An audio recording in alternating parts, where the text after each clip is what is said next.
नमस्कार।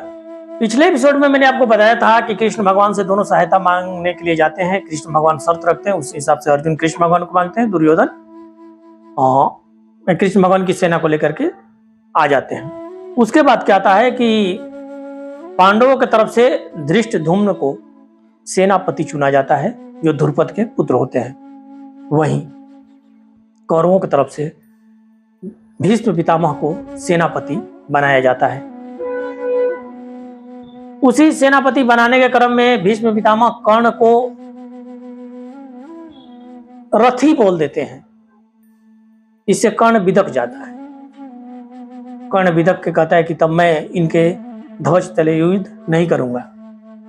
और वो महाभारत में जब तक भीष्म पितामह 10 दिन तक युद्ध करते हैं, कर्ण युद्ध नहीं करता है।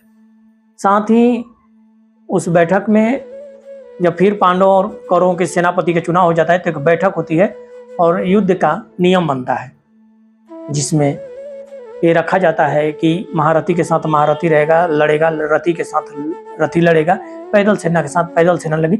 बहुत सारे नियम बनते हैं युद्ध में कि इसको फॉलो किया जाएगा।